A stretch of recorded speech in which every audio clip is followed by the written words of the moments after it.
દેશના કાયદા પંચના ચેરમેન અને ન્યાયાધીશ BS ચૌહાણ દ્વારા નવા બનાવાયેલા કાયદાના વિરોધમાં આજરોજ દેશભરના વકીલોએ કોર્ટના કામકાજથી અળગા રહી વિરોધની લાગણી વ્યક્ત કરવા માટે રેલી સ્વરૂપે જિલ્લા કલેક્ટરશ્રીને આવેદનપત્ર પાઠવવાનો કાર્યક્રમનું આયોજન કરવામાં આવ્યું છે, જેના ભાગરૂપે આજે ભુજ અને અંજારમાં બાર એસોસિએશન દ્વારા વકીલોની રેલીનું આયોજન કરવામાં આવ્યું હતું અને સાથોસાથ આવેદનપત્ર પાઠવવાનો કાર્યક્રમ પણ યોજવામાં આવ્યો હતો। ભુજ બાર એસોસિએશનના પ્રમુખ શ્રી હેમસિંહ ચૌધરીની આગેવાની હેઠળ કાળા કાયદાનો વિરોધ કરવા માટે એક રેલીનું આયોજન કરવામાં આવ્યું હતું। આ રેલીનો પ્રારંભ ભુજની અદાલત ખાતેથી કરવામાં આવ્યો હતો। SP કચેરી જુબલી સર્કલ થઈ જિલ્લા કલેક્ટર કચેરી ખાતે પહોંચી હતી, જ્યાં ભારે સૂત્રોચ્ચાર કરવામાં આવ્યા હતા। ત્યારબાદ એસોસિએશનના પદાધિકારીઓ અને વકીલ સમુદાય કલેક્ટરને આવેદનપત્ર પાઠવી આ કાળો કાયદો રદ કરવાની માગણી કરી છે। ભુજના 200થી વધારે વકીલો આજે સવારે 11 કલાકે યુનિફોર્મમાં સજ્જ થઈ હાથમાં બેનર ધારણ કરી રેલી સ્વરૂપે નીકળ્યા હતા। રેલીના રૂટમાં પણ વકીલો દ્વારા સૂત્રોચ્ચાર કરવામાં આવ્યા હતા।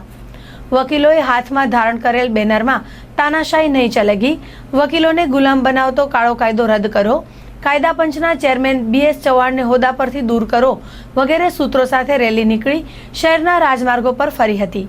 ત્યારબાદ આવેદનપત્ર પાઠવવાનો કાર્યક્રમ યોજાયો હતો।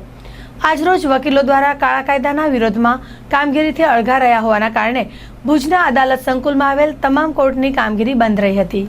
લો કમિશને એના ચેરમેન છે જસ્ટિસ ચૌહાણ, એમને પોતાની રીતે એક બિલ એડવોકેટ એક્ટ સંશોધન બિલ રજૂ કર્યું છે અને તે એક પ્રાઇવેટ બિલની રીતે રજૂ કર્યું છે અને જે વકીલોની ખૂબ જ વિરુદ્ધમાં છે અને એના કારણે વકીલો વકીલાત નહીં કરી શકે અને જજોનો વર્ચસ્વ એના ઉપર વકીલાતના વ્યવસાય ઉપર અને અદાલતો ઉપર આવી જશે અને જજોનો કોઈ પૂછવાવાળો પણ રહેશે નહીં, એવો આ એક કાળો બિલ છે।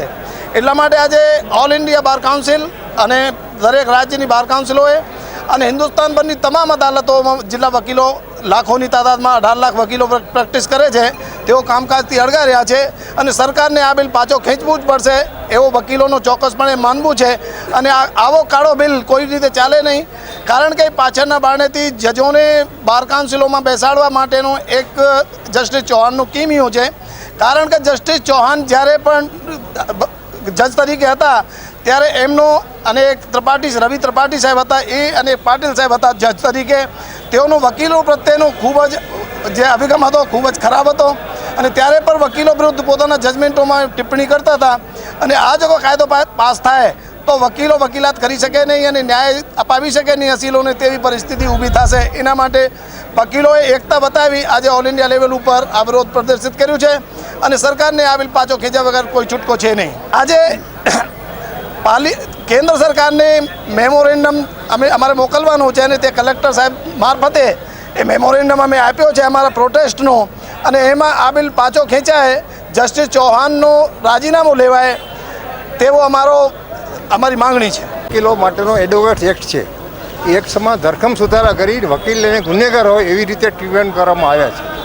આ વસ્તુ માટે લો કમિશને પોતાનો અભિપ્રાય આપવાનો હોય એને એની જગ્યાએ પોતે બિલ તૈયાર કરીને પાર્લામેન્ટમાં લીગલ લેવલ બિલ રજૂ કરી નાખ્યું છે। BS ચૌહાણ સાહેબે પર્સનલમાં રસ લીધો છે, એટલે આખા ઇન્ડિયામાં આજે કોઈ પણ કોર્ટ એવી નહીં હોય જ્યાં વિરોધ ન થયો હોય અને બધાની સૂચના છે કે જે કલેક્ટરને આવેદનપત્ર આપી દિલ્હી મોકલાય રાષ્ટ્રપતિ સાહેબની અથવા ગવર્નર જ્યાં હોય ત્યાં, અને આખા ગુજરાતમાં નહીં આખા ઇન્ડિયામાં આનો વિરોધ છે। કારણ કે આ બિલ એટલે અમારા વકીલોની પ્રેક્ટિસ ખતમ થઈ એટલું જ નહીં, અસીલોને ન્યાય નહીં મળે અને રિટાયર્ડ ન્યાયાધીશો ના કરવા આવી દીધું એને પહેલાંથી પ્રેજ્યુડિસ હોય એટલે સચ્ચો ન્યાય ન મળે। એટલે આ સંજોગોમાં આ બિલ આખું છે એને રદ કરવા માટે, બાળી નાખવા માટે અને BS રાજીનામું લેવાની માગણી છે આખા ઓલ ઇન્ડિયા બાર એસોસિએશનની, બાર કાઉન્સિલની અને ઇન્ડિયન બાર કાઉન્સિલ બધાની।